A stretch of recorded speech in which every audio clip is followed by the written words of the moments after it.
How's it going, everyone? Happy Friday out there. Hope you're doing well in this place called Hexaco, Pulsa, Pulsaco, Hexaco. All the all the fun community, amazing stuff we get into today. We're going to get into a community stream.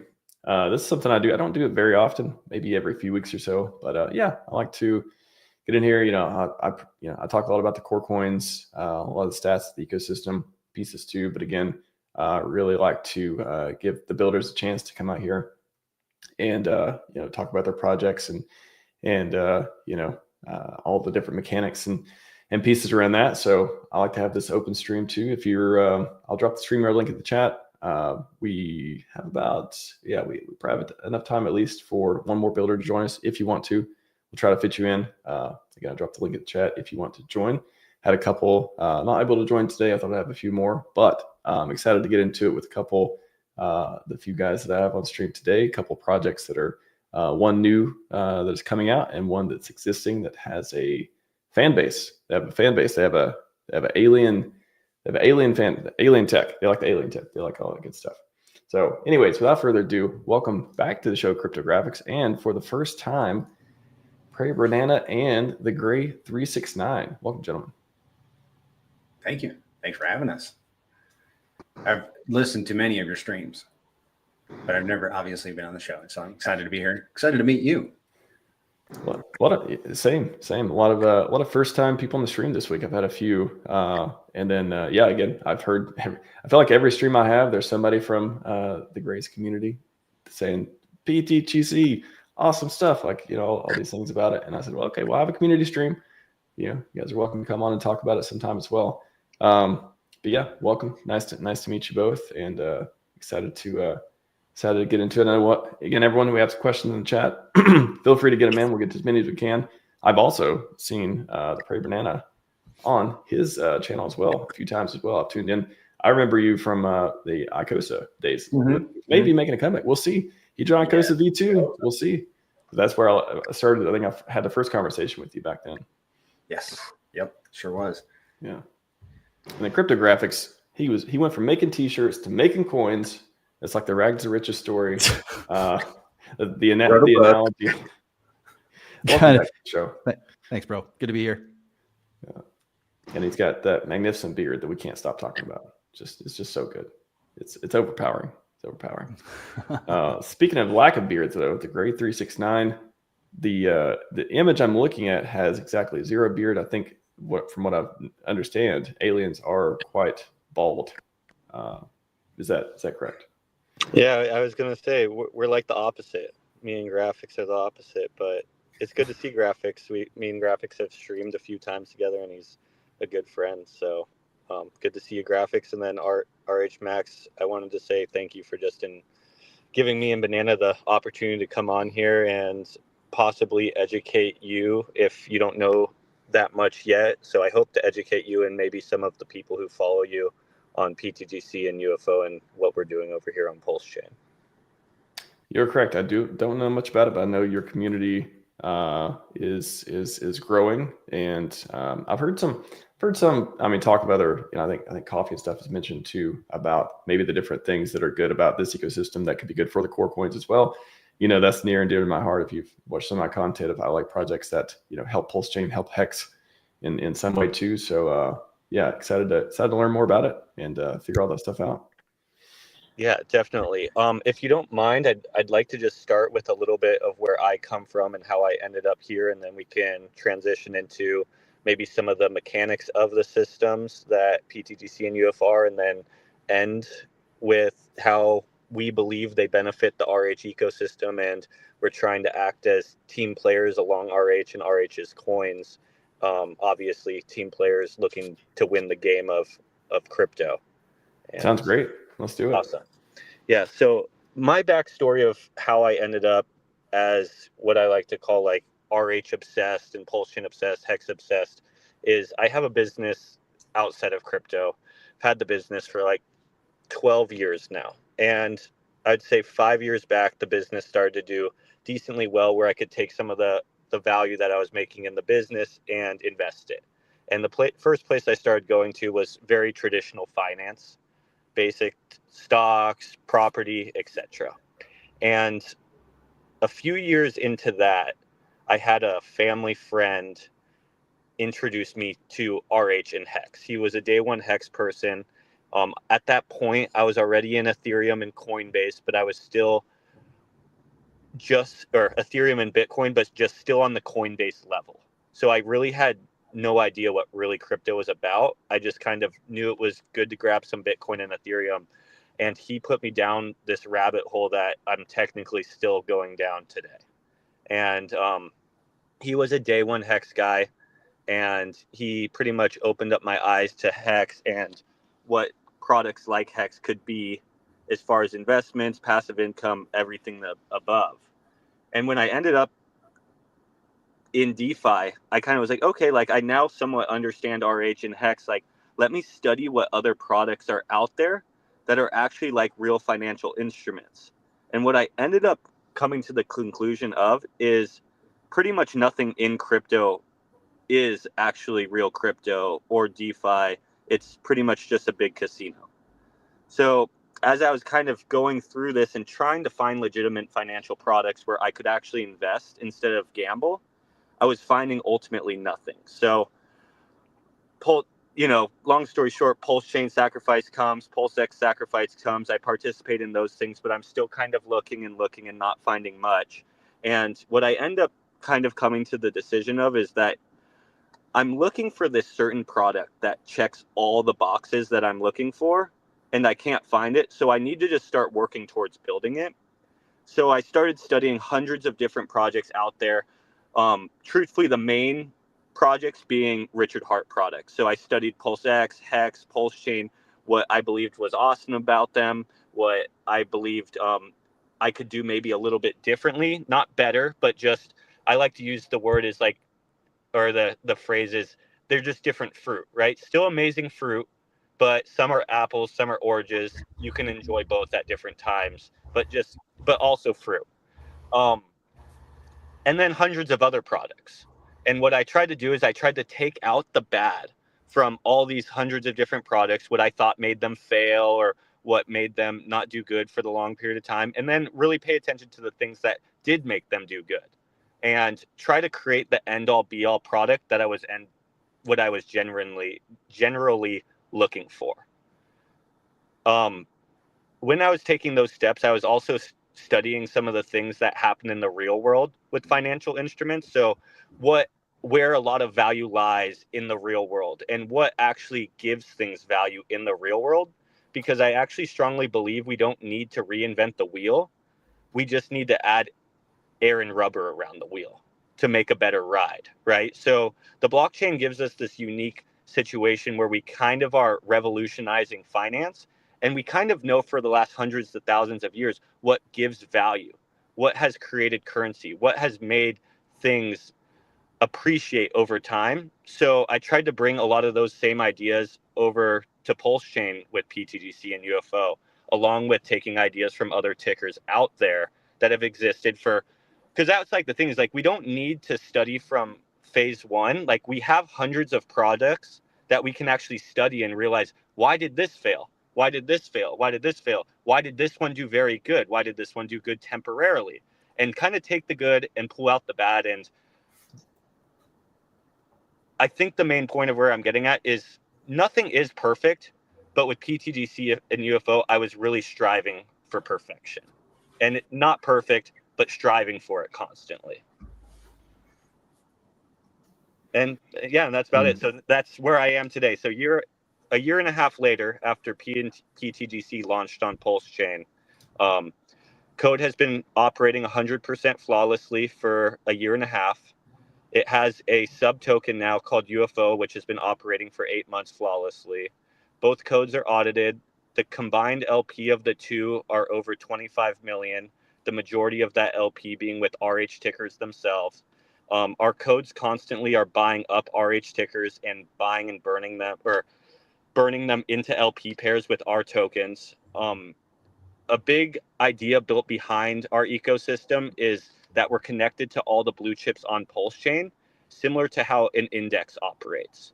So we like to consider ourselves, when you own pTGC and UFO, you actually are owning all the blue chip tickers on PulseChain via $25 million of liquidity by just holding one deflationary asset that pays you APY just for holding. And that's kind of the basics. Yeah, I think there's, and can you just go over that? Because I know there's a few different coins. You mentioned UFO, there's pTGC, there's, I've heard a few different ones around. Are there, and maybe just clarify too, founder, community members, stuff too, because I mean, there's lots of people that I think there's Coach X I've seen around as well. Are there different people building on this ecosystem? Like, what does the landscape look like as far as that? Yeah, so pTGC has the mothership, as we call it, which is pTGC, or the Grays ecosystem has the mothership, which is pTGC, and then its main ticker alongside it is UFO. So those are the main ones that I'm educating on. These are the ones that have the most liquidity. So both of them are over $10 million in liquidity each.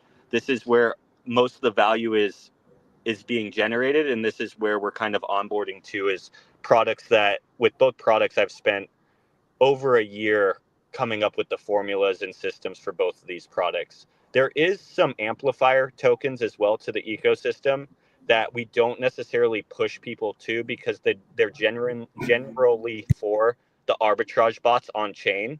So when we're creating this liquidity web, we actually noticed that it's kind of hard to find more products to pair with, because 99% of products fail on chain.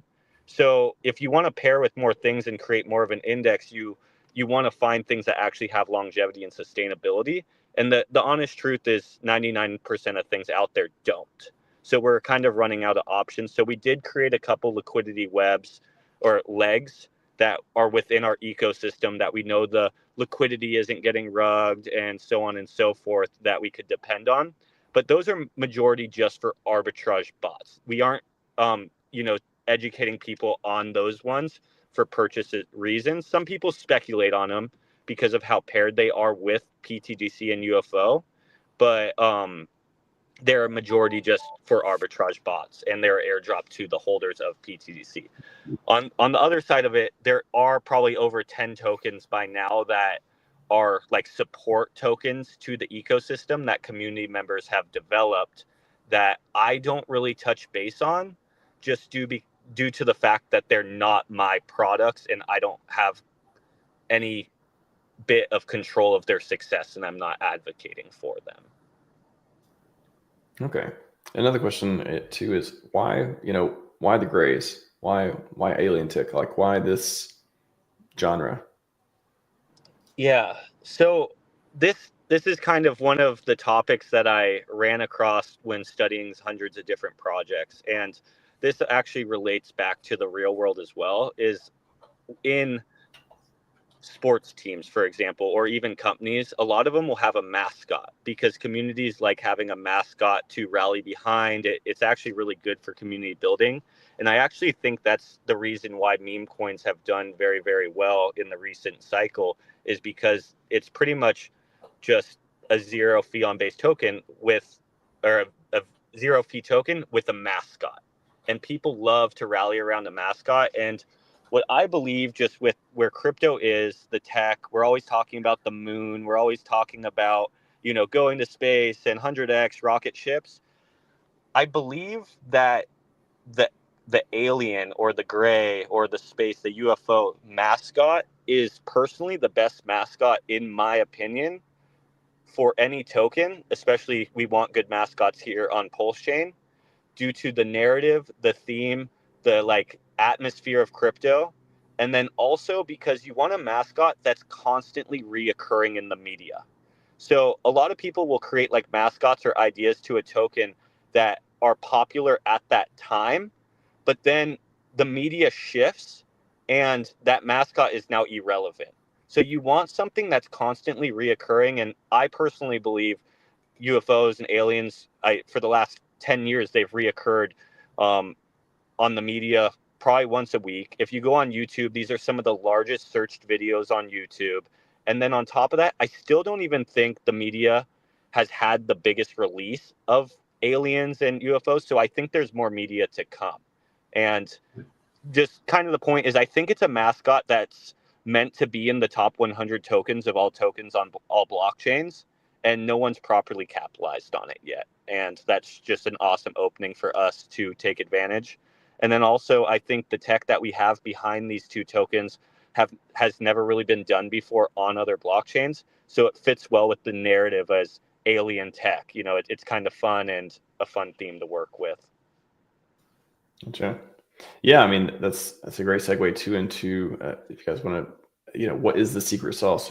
I think if you guys want to share a screen or talk about stats or talk about, whatever, like what attracts people to use the product, to join the community. Again, you've collected quite a group of people that are interested in it. Like why are they still there? Like what tools they have to use to interact with these things?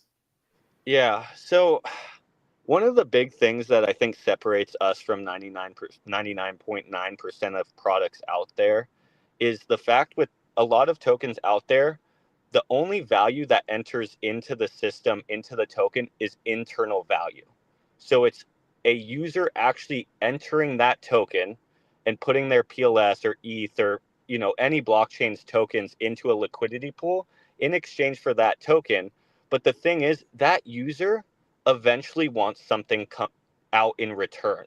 So all the value that's turning within the system is all internal revenue. And what I figure, and this was not so much this cycle, but previous cycle, DeFi and utility was a big narrative. And it was because these utilities could actually generate value from an outside source and bring it into the token itself. So you weren't requiring new users to come in constantly to buy the token to increase the price. You're actually able to generate revenue from an outside source and bring it in, making it so in a way it wasn't just a Ponzi. Because a lot of tokens on blockchain are just a Ponzi. The token price only goes up if you onboard another person, making it so the older people can leave. But if you can actually have a utility or a value generating system that brings revenue in from an outside source, you can actually create a system that doesn't need users to come in, where the price of the token can still go up in price over time or pay out existing users without them damaging the chart. Could you explain that real quick, that when it comes from outside source? Maybe I missed that. Where's that piece? How's that piece work? Yeah. So, and I'll kind of just keep going and then go back on that. So in DeFi or utility-based protocols, a lot of them are trying to come up with utilities. But the problem that they're running into is, even though they come up with a utility, they still have to find a user to use that utility. So it kind of just goes right back to square one, demand. It's very, very easy to control supply in a token because you can write that within code, but you can't control demand very easily. But what we actually figured out is we can mechanically drive demand to our ecosystem and bring value in from outside sources with a thing we call the liquidity web.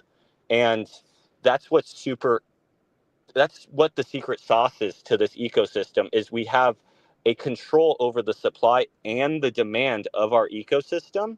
And we can actually mechanically drive demand into our ecosystem, making it so our price can increase over time. And how we've actually found a way to do that is, when we created our index across all of the blockchain, we aren't only giving people a product that is connected to all of the blue chips on the blockchain, which is like the standard form of an index. Is by owning one thing, you can actually reap the rewards or the demise, the ups and the downs of everything in the top group of tokens. But we're actually earning revenue off of the market shifting. So in a normal world, you can't guarantee anything's going to happen. Like, you can't guarantee something's going to go up or down in the market. But what we can guarantee is the market is going to go up or down. So what our system does is it has connections to the whole entire PulseChain network. And as the PulseChain network goes up and down every single day, it creates price differences in our tokens, making it so market makers now need to fix our liquidity pools. And when they fix our liquidity pools, we charge those market makers a fee. And then that fee gets brought back to our system and buys our tokens and pays APY to our holders. And this is important to realize, because now you're bringing in revenue from outside sources that isn't dependent on a user buying. All it is dependent on is us constantly increasing our liquidity web itself, giving these market makers the opportunity to make a percentage for themselves. So a mechanically driven system to bring in revenue. And it's actually a pretty lucrative system because, for an example, if an R bot needs to move $10,000 to fix a pair, well, they have to enter in and then they have to enter out. So on that $10,000 move, they actually have to pay our system $1,000. And they might only be making $50 to $100 for themselves. And they do this actually all day long on every blockchain that exists, even on centralized exchanges. But the thing is, when this is happening on every other blockchain or even with every other token, the token isn't actually gaining any value and the holders of the token aren't gaining any value. The only two things that are gaining value are the market maker themselves and the DEX or the SEX that is providing that liquidity. So we're just providing the liquidity within our system and making sure a portion of that fee, a portion of that transaction that's happening anyways, is going back to our ecosystem, constantly increasing the floor price. All right. I'll pause there for a second too. Banana Graphics, do you have any questions? I'm still looking through the chat as well, but questions, comments?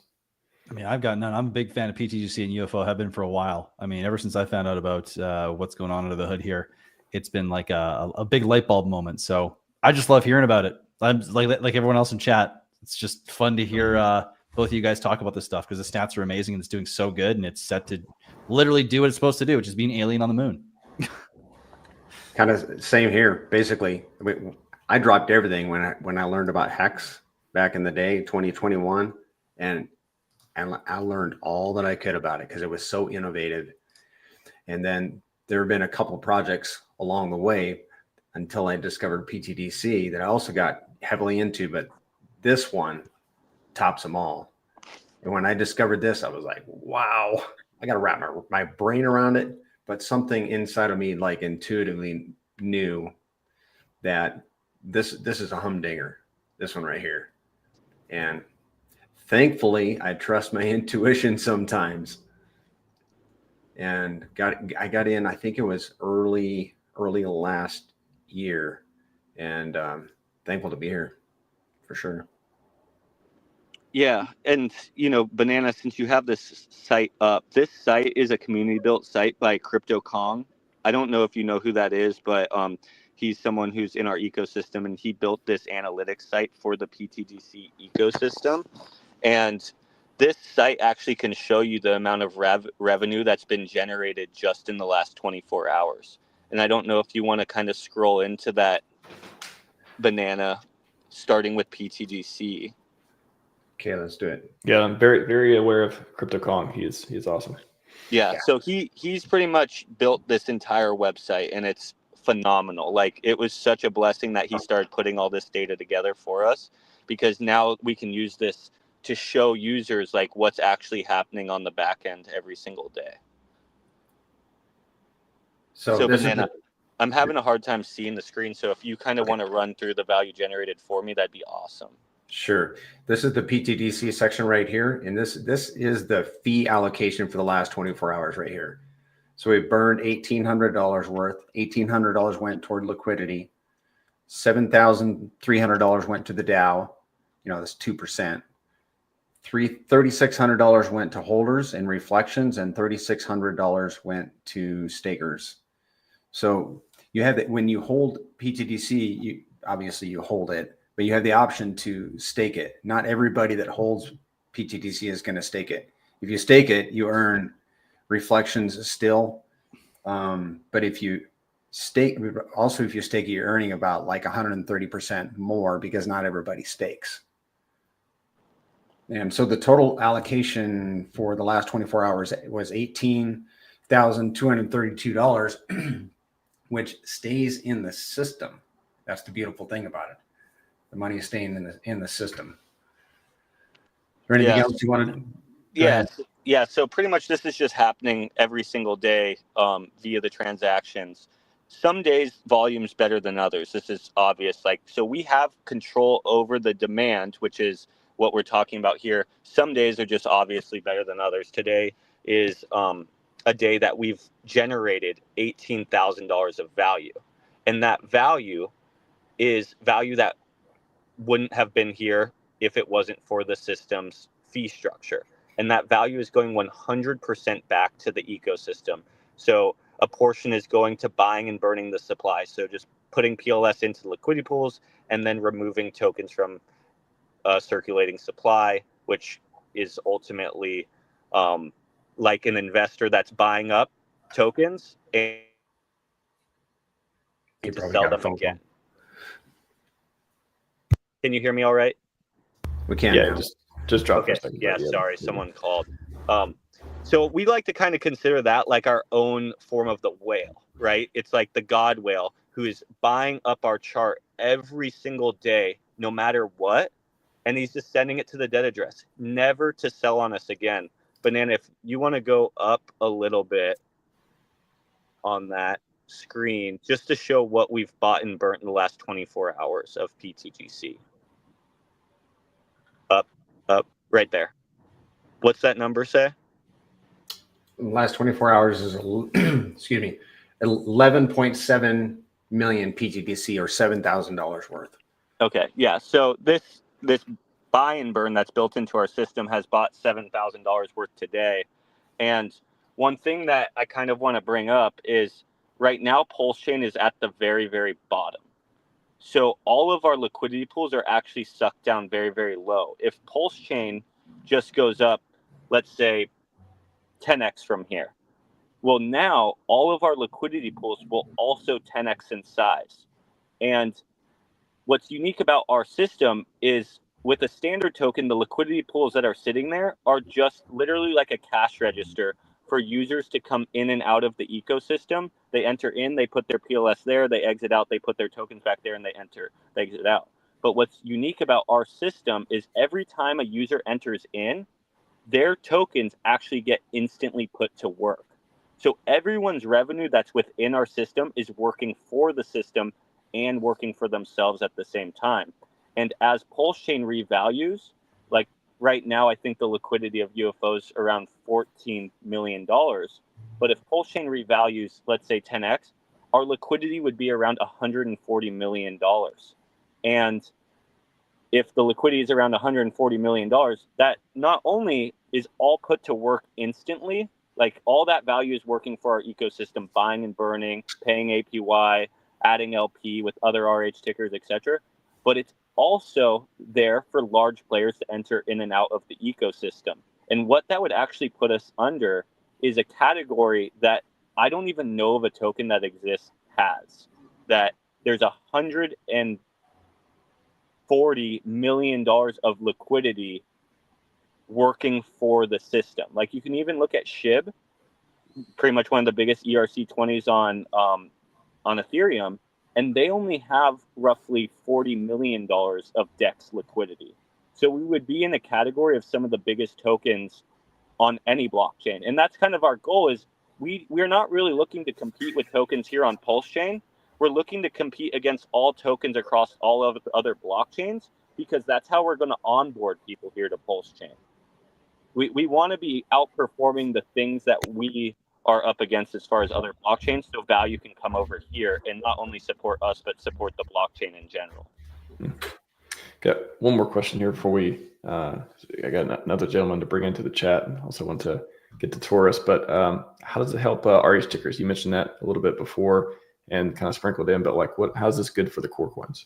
Yeah, so both pTGC and UFO are different. I'll start with pTGC. So pTGC has a DAO, and in the last 24 hours, I think the DAO has brought in $7,000. So what this DAO has been doing for the last 8 months has been buying half pTGC and half RH tickers. And then they're adding them to LP and then sending them to the dead address to never be sold by our ecosystem again. So pretty much what our DAO is doing, it's constantly buying up the RH tickers at the bottom and then putting them in LP and then sending them to the dead address, pretty much taking them off the market for us. Obviously, they can get accessed again. if users sell into those liquidity pools and access the RH tickers and then sell the RH tickers. But we are putting a net buy onto the RH ecosystem chart and then sending them out of our liquidity hands into the dead addresses for us to never be sold again. So we're helping buy up the RH tickers and support them in that way. How UFO supports RH tickers is UFO is a token that's deflationary as well, with APY built into holding. So by just holding either of these assets, you earn more of them. But UFO has a full farm built on top of it, and that farm is built on top of V2 PulseX. So anytime that you're interacting with our farm, you are actually interacting with V2 PulseX, and you're also earning all of the V2 fees that you would get for providing liquidity there. You're also buying and burning the PulseX tokens when people interact with your pools instead of using a different DEX to farm. And then also, this entire farm is built off of RH tickers. So you're able to pair your UFO with PulseChain, HEX, even HEX. I'll get into that in a second. Inc. and PulseX and PDI, and earn PLS rewards. So when you're participating in our farm, the rewards that you receive are PLS rewards. It's not an inflationary token that has its own market. So it's pretty much the most liquid token on the market on PulseChain. And what's also unique about our farms is it gave a unique utility, and some people really like this about the UFO farms, to EHEX. So a lot of people are actually not restaking their EHEX on Ethereum just due to... I got another call. Can you hear me again? Yep.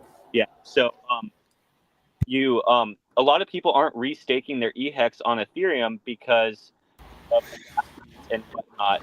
And what we actually think is good for PulseChain is for them to bring their EHEX over to PulseChain, so we can bring this value onto PulseChain. But the problem is, once they bring it on the PulseChain, there's not really much they can do with it. Well, what we actually did is we actually made a farm with EHEX so people can bridge their EHEX over to PulseChain and put it to work with UFO and earn PLS APY. So now people are bringing their EHEX over to PulseChain and having their EHEX work for them instead of it just sitting in their wallet. And those are just a few of the ways we're trying to support the Richard Hart ecosystem and PulseChain. Gotcha. All right. Let me bring this next gentleman in. Welcome to Community Stream, Robert. How's it going? Oh, pretty good, guys. Hi, Robert. What's up, man? Good to meet you. Too. I hear right before we get to graphics and Torus, Robert, I hear you have a legendary story for us. You have a community tale you'd like to share. Yeah, I did pretty well with HEX. OG got in on the SAC, original SAC, and turned $3,000 into 400,000 at the top. Unfortunately, though, I was staked, 90, 95%. So I got to watch all that come all the way back down. But in the meantime, that 10% I had left there, I was able to go to a dealership, convert my HEX into ETH, and send the dealership ETH directly for a brand new truck. And I thought that was really cool, going to a dealership and being able to spend cryptocurrency just like dollars. And I think we're moving to a really good space, and this year is going to be amazing. Wow. That is, I mean, like so many other people, staked during the last top of HEX, tons and tons of paper gains. But yeah, it sounds like you had some of liquid and you could do some real life stuff with it, that's amazing, man. Always love to hear these stories. Is it real quick too? How did you even get it? Come across RH in this ecosystem? YouTube. YouTube. YouTube. You saw him being saying lots of smart stuff on the channels. I got into a lot of different scams, and got scammed one too many times and ran across Richard, and he seems to be the only one that looks out for us, tells us how it is and how it's going to be. And, we know that's not financial advice, but, I trust him. I'm excited to see the return of the king. Do you think the throne thumbnail from the last video, think he'll be coming back this year? Oh God, I hope so. As soon as this case is over. That seems like a popular opinion. I hope so. And yeah, it's going to be fun. I think this year is going to be amazing. Again, we got the builders, we got people who sticking around the community, sharing these awesome stories too of, again, making your own choices, staking, not staking, however it is over time. And then hopefully we get the maddest of gains in every which direction, especially the whole ecosystem now that we have PulseChain. So very, very cool. Awesome, Robert. Welcome to the show. Hey, Robert. Real quick, if you don't mind. Nice to meet you, by the way, too. Yeah, you too. So the guy who introduced me to Hex and RH actually has a very, very similar story. So he was a day one Hex guy. He put only $500 in, but that $500 pretty much changed his life completely. The majority of it, I believe he said 75% he had staked out like 8 years, right? And when I met him, he was kind of, at that point, pretty much retired from his liquid bag. And with my product, and that's kind of why I wanted to bring this up, is he actually ran out of funds or came close to running out of funds of his liquid bag, but he technically still had tons of value. It was just all locked within his stake within Hex. This actually story resonated with me to where with pTGC and UFO, I don't know if you're listening to this stream, but I actually made it with the staking and locking. All the APY that's paid out is accessible at any time. It doesn't get trapped within the stake or the lock. So you can actually remain staked and locked for ultimately forever. But the APY, the pTGC and UFO tokens are claimable at any point. So you can constantly live off of that passive income without having to compromise your stake or your lock. And I just kind of wanted to bring that up because you're talking about how you had a little bit of liquid and you used that to better your life. And my friend that got me into Hex did the same thing. Is he had a little bit of liquid, but then he ran out ultimately. And I kind of always thought, you know, I see the benefits with Hex and I love that. And that's kind of why I always say, like, they're both fruit, right? It's not a comparison of one or the other, like an apple or orange. One's not better than the other. Sometimes you want an apple and sometimes you want an orange. And with this system, you can actually access your APY at any time, which is just a unique feature to our system that some people really like. Yeah. And I want to let you know about it. I got another story that kind of backs your theory there too. You know, those Hex stakes being stuck on that wallet is kind of bad because, you know, I was dumb and I ran all my wallets on my phone. Well, I broke my phone screen and went into the phone repair company here local, and they asked me to unlock my phone so they could double check that it was working. And in the meantime, we were talking crypto, and I told them, you know, I was bragging about Hex. You guys need to check it out, you know. And so I guess in the meantime, they stole my seed words or my private key. What? And drained all of my stakes. So now I kind of rushed to build a wallet sender bot. So I built this bot that anytime they would send the gas fees to my wallet, it would send their gas fees to another wallet that I control. And then they couldn't get the rest of those stakes. But I was staked out 15 years. I had a ladder, just like all the other guys. And that really kind of sucked because I couldn't protect myself. It took me a month to figure out how to build that bot. And then in the meantime, I was trying to get help on some of our X spaces here. And, you know, I trusted one of the bot guys and gave them my seeds in one of the forums to help build one. And so then I just, that wallet's trash.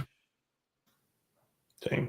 Yeah, I've talked about so many times about, I love, you know, expansion packs, building on Hex, HSIs serve an amazing purpose. There's always something about it though that makes me, you know, that takes away that, you know, if I can get liquidity, again, if the wheels are always spinning, I can get liquidity for it. I may not hang on to it, or I may be tempted not to at some point as well. but it also, gives you that like, oh, I can transfer them if I, assuming there's a time window of whoever, has access to your wallet that can transfer them stuff too, if they even know how to do that, all that stuff, all these trade-offs. And it always, it just made me think of the HSIs and how, I talk about the things that, like some of the stakes that I know I want to never be tempted to touch or get liquidity for. Otherwise, I still like native stakes for some stuff, but HSIs for probably most things these days as well. Yeah. But it sucks. Security with wallets, regardless of what tech you use, if they get your seed phrase, it's like somebody hacks your computer. Whatever you can do on your computer, they can do on your computer if somebody else has full control over it. So yeah. And my background is tech. I should know all this stuff, but you just get lazy. And I did really good with the Grace currency and UFO both, and I'm still holding those, getting tokens every day. And I'm still on the house's money. I've not what I was able to save and get off of that wallet. I'm still way ahead of the game, so I don't have any bad grudges against anything. It's just a learning lesson. May you and the rest of us have the majesty gains, man. Hopefully this cycle you'll be able to get some mad gains, get some liquidity, and do some more real world cool stuff like buying a truck. That's like buying a truck. That's awesome, man. And if anybody else ever runs into stuff like that, needs help, I don't mind helping. IT is my game. I do tech for counties and cities and cameras and web design, and I do everything. So if anyone ever needs anything, feel free to reach out. Cool. Well, it looks like we got one more. We're cutting it off now. We're cutting it off. We got 25 minutes of Torus. It sounds like we have an angry, naked guy. I'm assuming that's Dr. Fast Abdul. How's it going? Hey guys, good to see you. You took a risk there, Max. You never know how that could have turned out. I saw the avatar. I'm like, it's probably him. If not, we're gonna find out. We're doing chat roulette today. Let's go. I'm not bothered. Roll the dice. Next time, who knows who Angry Naked Guy will be.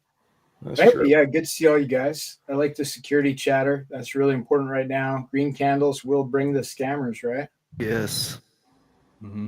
Mm-hmm. Some of them are getting better too. Like most of them are trash, but there are some higher quality ones that sound like someone you'd know. And don't have a heavy, African accent or something like that. Not dissing African people. I just noticed there's a lot of guys from Nigeria who call me to say that they're Richard Hart. That's because they speak English there, right?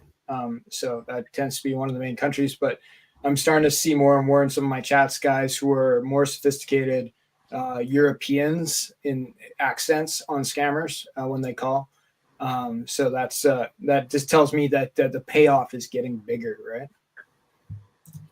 I don't know how many marketing partnership emails I get almost daily. It's like daily or a few per week asking to partner with channel. That's why I'm like, the crypto bull market's here. When you're getting lots of people reaching out, asking to partnerships, all that stuff, and all the scams, and we'll see tons. Unfortunately, we'll see. I speculate we'll see many more hack stories and otherwise people losing their coins. It sucks. So go rolldefi.com, click on security, privacy. I got probably 100 videos, 50 to 100 videos on this stuff. Fast Abdul has been on the show talking about it before as well. A lot of cautionary tales on there, and a few cautionary tales and a few just simple things you can do to be better at it. But without further ado, over cryptographics, you got the next 25 minutes to blow our mind with share system dev. Sweet. That. All right. So just as a quick overview, let's just, I'm going to bring up, I'm not going to go over the whole damn white paper, but what I am going to do is I'm just going to give a super simplistic overview, just so people get the basic premise, why I'm on, because it's related to PulseChain, and then I could go into the share system and why it is so unique. Give me just 1 second here.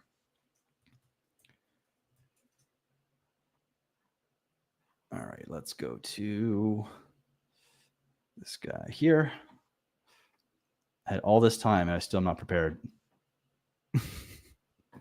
It's okay. There we go. And I'm probably gonna, so this is okay. So we'll go to the white paper here. So what I've built is called Torus. It is designed to be a compounding protocol. And if you know what a toroidal field is, it is an ever kind of repeating energetic cycle that goes around and around and around and around. But the reason I wanted to create Torus, for people that don't know, well, it didn't start out as a desire to create Torus. Torus just kind of happened through trying to create something to trying to create something and trying to create something. And eventually I started to come up with these mechanics, and I realized that, I had the thought at one point of, what if you could take your liquid BTC and you could stake it to compete with those who are mining for the supply. And that's where the whole idea for Torus comes from. Now, Torus is simple on the surface. There's a lot going on in the back end. And obviously, I'm not going to get into too much of the meat and potatoes today. But essentially, there is a central pool. You can think of it like a mining pool, if you will, where all of the main tokens are distributed and can be earned. Now, there's two different actions. This is the first time this has ever been done in crypto, which I'm really, really stoked on. Really excited to see how this all plays out, because when times are good, just like in the Bitcoin market, when miners are earning a higher profit, they have the ability to basically compound and to create more miners, which are earning more BTC over time. And it's like a faster way to compound your potential earnings. That's the create side of things. It mimics that. And the staking side is like, imagine if you were just a liquid holder and you wanted to compete with those miners while times are good, or if times are no longer good enough, back to the BTC analogy, when mining is not really profitable, you could take those BTC that you've been earning and you could stake them to continue earning. And this comes out of the same central pool here. And this has never been done before.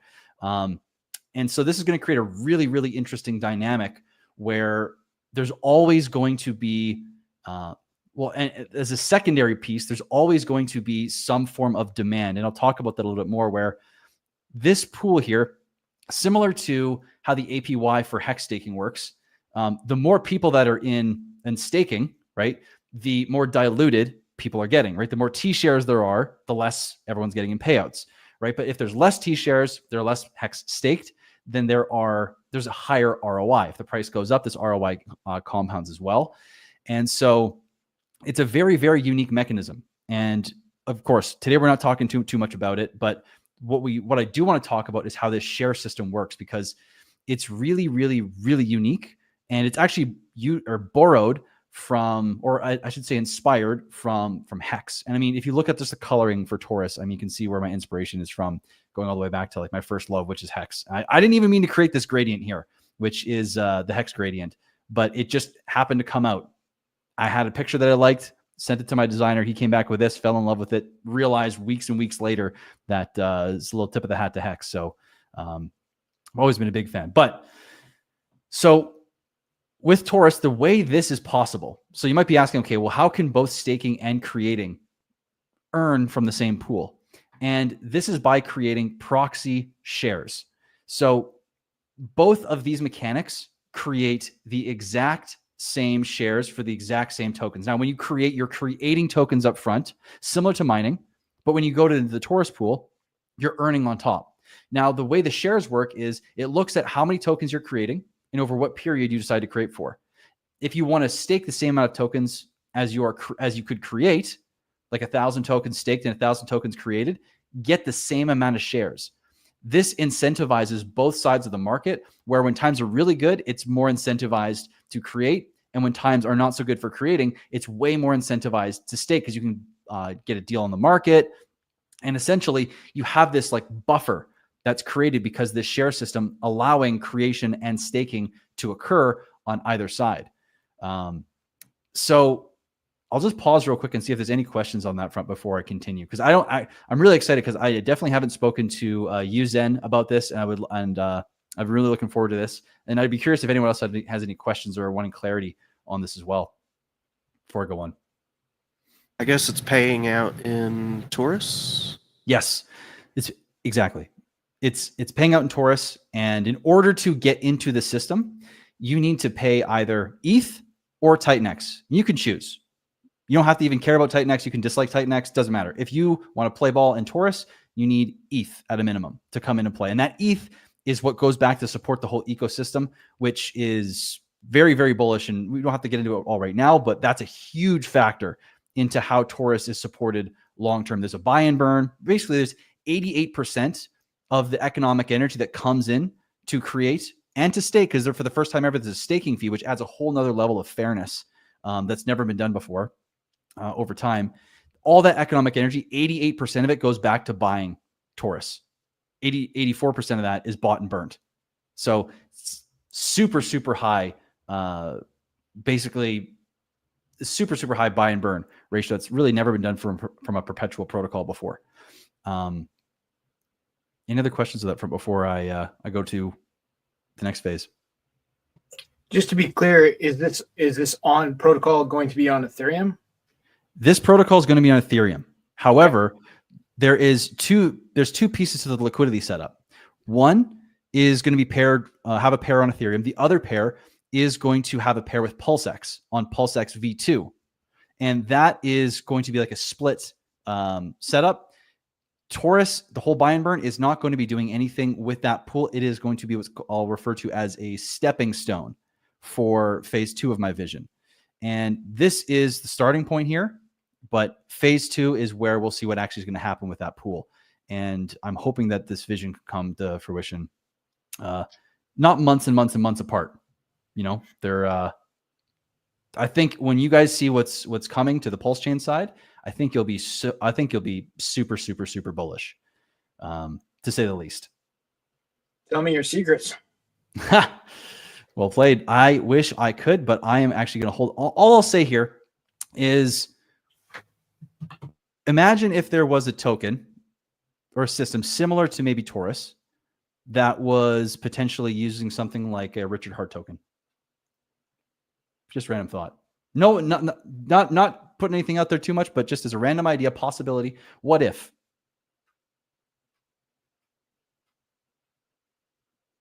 That could be a thing.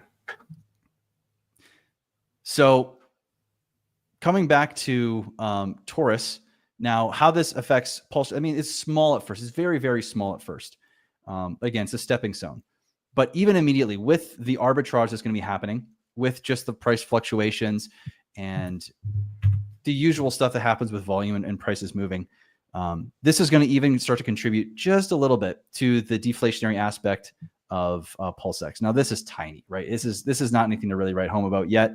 But once the rest of the whole vision starts to come into play, you guys will see just how massive this is. So again, I don't even have to keep going on too far. I really want to just hit home with Torus that how this share system works and how you basically are creating a system where no matter what, people are always going to want to play, because as less people come in and play with Torus, right, there's still the same number of tokens going to be distributed daily, which is on a declining scale, which means if there's less participants, there's a higher ROI, which means more, those same people will still want to come in, which means those people are still bringing in basically economic energy to go back and to buy and burn Torus. When people are earning in this state, which I'm talking about, is typically when people are going to be staking only, because the price is going to be lower. When people are staking, there's the least amount of sell pressure. When there's the least amount of sell pressure, the buy and burn can bring the price back up to a point where the creating can start again, and then a ton of economic energy can now come back in the system. Now the buy and burn and the buy and build, which is for the liquidity side of things, can start really working on that price, driving up the ROI more, and start that whole flywheel again. And so it's the first time the system's ever been created, and it's going to be freaking awesome to watch. I don't think people are ready for how things might go with this system, especially given what it's built on top of. So are you making a copy on PulseChain? Is that what you're saying? Like it might come to PulseChain, or we could deposit Pulse into this same one? This one, no. But what I said was, what if there was one that came over separately to PulseChain? Yeah. So it'd probably be better to wait that one. Possibly. Yeah. I mean, for anyone who wants to just, potentially get ready if there's something coming, you just watch how the system works, see if it behaves like it's expected, see if it overperforms or underperforms. And then if something were to come up, then it's kind of like a little preview. Could always be bridged over to PulseChain, right? The Richard Hart bridge works both ways, I understand. Exactly. Yep. And I mean, hey, you could potentially, if you wanted to, you can always provide liquidity. That's an There option. could be farms. There could be liquidity farming. I know a guy. There could be lots of stuff coming. Let's say my vision is not has a few phases to it. So with patience, I think you guys will really like what's coming next. Any other juicy mechanics you want to cover? You got just a few minutes before we wrap up. Yeah, let me see here. For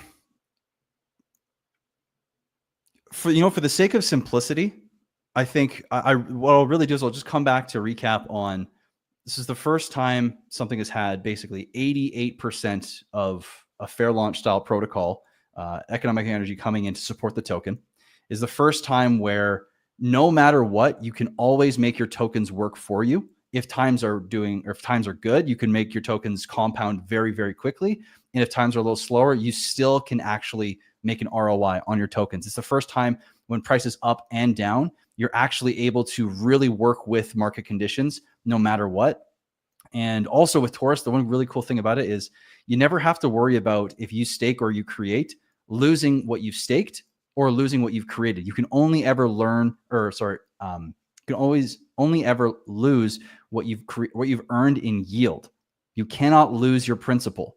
And I wanted that to be a thing because I want people to understand. I want life to be able to happen and people to not be penalized to a massive degree. If you go and you play ball and you lose and you can't make it, maybe you don't earn your yield, right?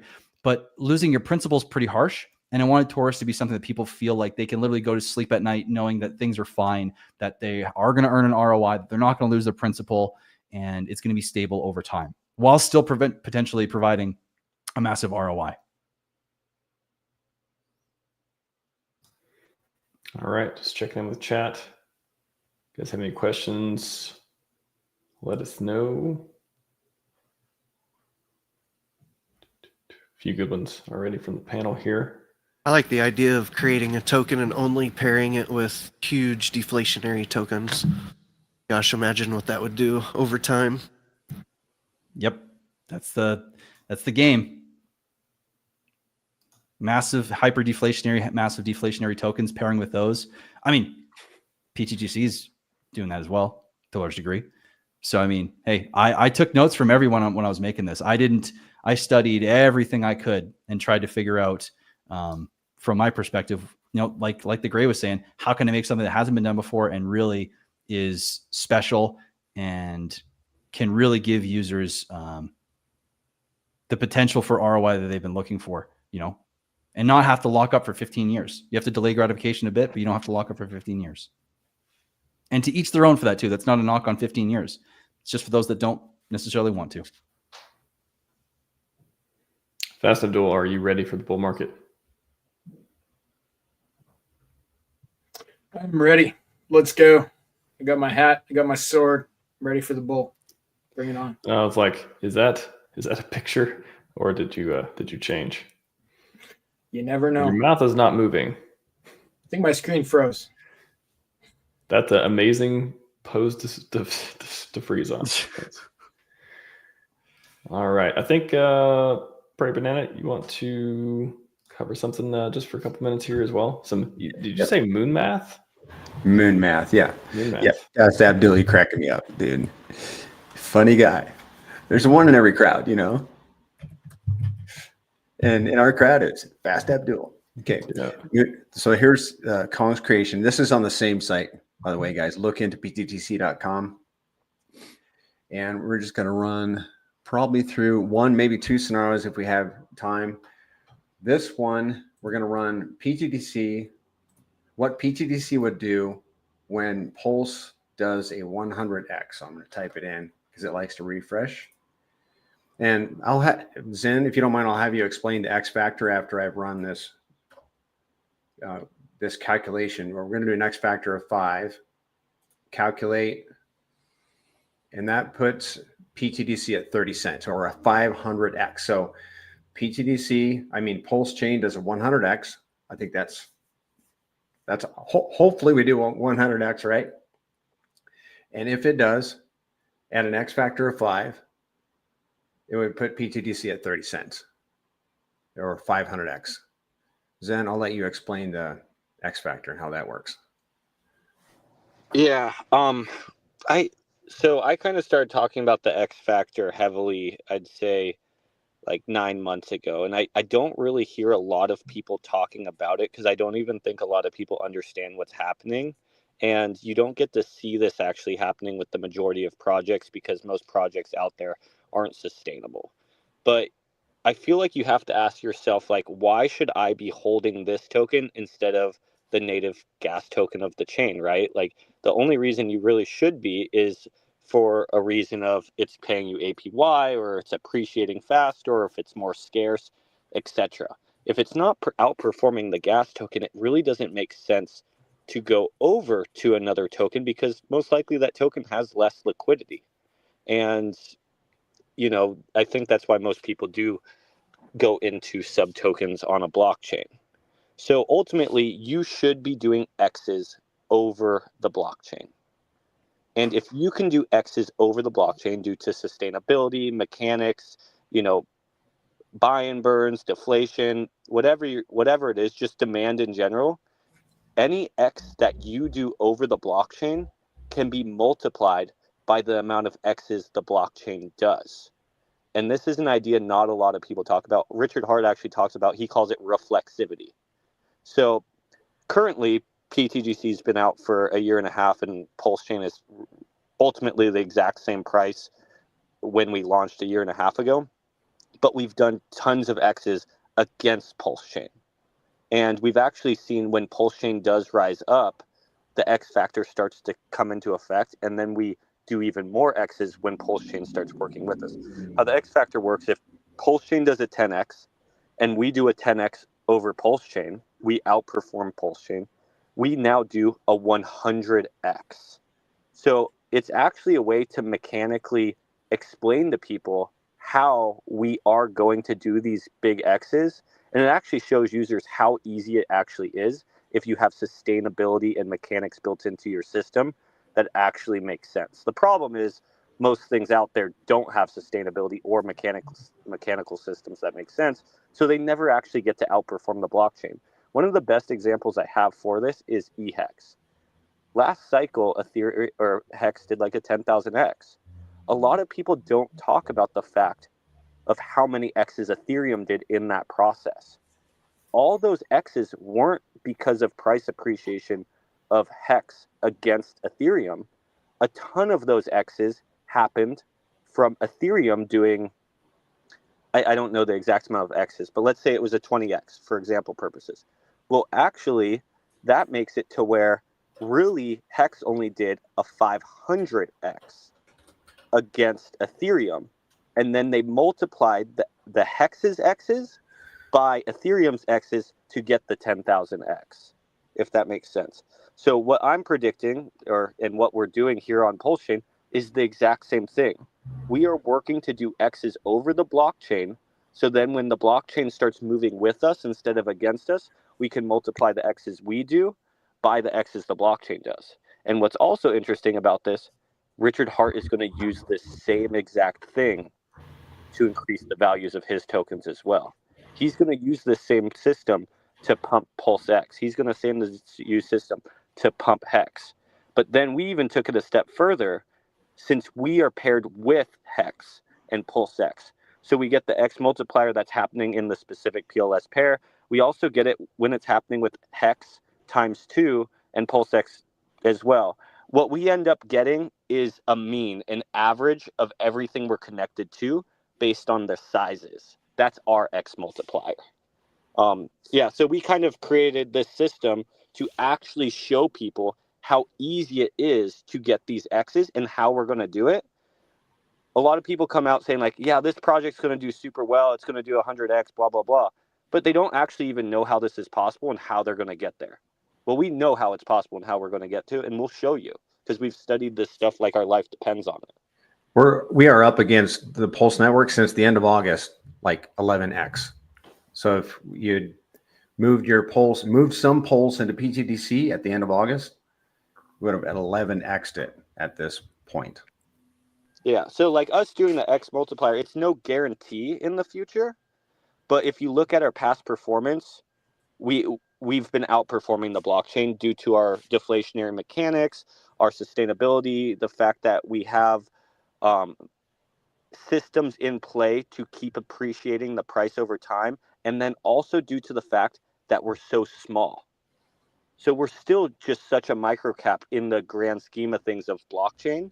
And when you're a smaller thing, I like to use the example of PulseChain being the pool and then us being like a 5-gallon bucket. If someone takes a hose and pours it into a pool for 10 minutes, you don't see really a water change in level, even with all that volume of water flowing into the pool because the pool's so big. But if you throw that water hose into a bucket, that bucket overflows 5 times within that 10-minute period due to our size being so much smaller. And due to our size being so much smaller and our community starting from the ground level, we're actually able to educate and onboard and create a bunch of believers in the system and educate them on what the system actually does to where they actually act in the best interest of the system, and we can keep moving to the upside without that many big sell-offs. Obviously, tons of people have taken profits, but going back to the beginning of the stream, we actually have systems put in play to generate value from outside sources, to buy out these individuals who don't see the long-term vision, and we buy them out, they get their thing, we get our thing, and then we move on without them. And I just want to remind people too, this site for the Moon Math Calculator, you can use it, correct me if I'm wrong, for any other token too, not just pTGC. You can type in other ones, liquidity, Correct. X's. Yep. So it's a pretty handy feature on the website. Shout out to CryptoCom, doing a lot of cool stuff out there. All right. We are running out of time, but one quick question real quick, because Graphics said he couldn't reply in the chat. Model Investor, why not build on Pulse? This is in regard to Torus. Why not build it in PulseChain first? I was curious about the thought process of people who build on with an audience RH ecosystem, but choose to build elsewhere. Graphics, you want to take that? Yeah. So, I mean, I definitely obviously have built a PulseChain audience, and I've also built a Titan X audience over the last number of months, specifically over the last year and a half. I really focused a lot on that ecosystem. And I never forgot about Pulse, which is why, you know, I'm building stepping stones, and, you know, there's things that I can't talk about that, you know, are part of my vision. But the reason I built over there first is because this is the first time I've been, in terms of, you know, thinking about building something. The PulseChain community is profoundly consistent with their intention to stay true to the richer heart tokens, which is awesome. And it is becoming increasingly more welcomed to build more. But there's a different level over in Titan X at the moment with desire for people to create, build, bring new things to market. There's a level of acceptance. And because of that, it was the first time I run into an ecosystem like it. And so I never forgot about PulseChain. I still haven't. I'm a PulseChain guy through and through. And this is just my first step in a much bigger vision. And because of all I've learned and all that they've done for me personally, and how many people I've connected with over the last year and a half, it's like the perfect place to build first. But there might be a second, and maybe there's a third. So we'll see. I hope that answers the question. But yeah, thanks for letting me answer that. All right, chat. Appreciate all your questions today. We're gonna wrap this one up. Let's go in reverse order since the graphics just talked. What do you want to take us out on the Gray 369? And each of you can tell us where to find more about your stuff and closing words. But start with the Gray, go through Robert, head up to graphics. Yeah, you can just find me on Twitter or X at the Gray 369, the same handle as you can see here on the screen. More importantly, I just wanted to say, RHMax, thank you so much for giving me the opportunity to come up here and talk to you about pTGC and UFO, and also talk to your community. It really does mean a lot to me, since I've pretty much devoted the last 3 to 4 years of my life on this product, and I'm very, very excited that it's a unique product over here on PulseChain. I strongly believe that people are starting to wake up to the idea. I always kind of like to believe that the RH ecosystem is very, very stubborn, and they don't give people trust right away. And I actually think that's one of the best things about the RH ecosystem, is you have to come in and earn the trust. And that's what I'm really trying to work towards right now. A year and a half with flawless operation, over $25 million of liquidity, and I'm willing to do whatever it takes to earn the trust and show people that pTGC and UFO are going to be one of the strongest tokens, not only on PulseChain, but in all of crypto. and that we can actually use these protocols to onboard people to PulseChain. No, thanks for building. Robert McLeod. I don't really have a lot of social stuff. I do have a YouTube. I've just started putting videos out, and my website's probably the best way, inhousetech.net. Shows some of the work I do, but yeah, that's pretty much it. You can find me at 2phux.io. There's links to Telegram and Twitter and stuff there, or I'm on Twitter under Fast Abdul, as seen on the screen here. We are building more things for PulseChain. We're going to have our Bribery protocol out soon. That'll be bribeberry.io. And yeah, let's keep the good times rolling. Find me on Twitter at Prairie Banana, and jump into Telegram, guys. If you had any questions about the greatest currencies, jump in our Telegram. I think there's a link in my Telegram, my X description, and you can find me there too. I hear the greatest currencies. It sounds like the greatest currencies, so that may be a play on words. If you could use them over there too. I don't know if you've thought of that, but I like that. Yeah. Just saying, the play on words, nothing else. Cryptographics. So you want to follow me? I'm on Twitter at cryptographics, or X on cryptographics. You want to follow Torus, Torus Win, or at Torus Win, or t.me/Torus Win. And of course, if you want to go read the white paper for Torus, Torus.win. That's it. That's all. Thanks for having me, man. And great to hang out with all you guys. Of course. Everyone, you know what I'm going to say. That's all we got for you today. Scivive and 5555. We are out.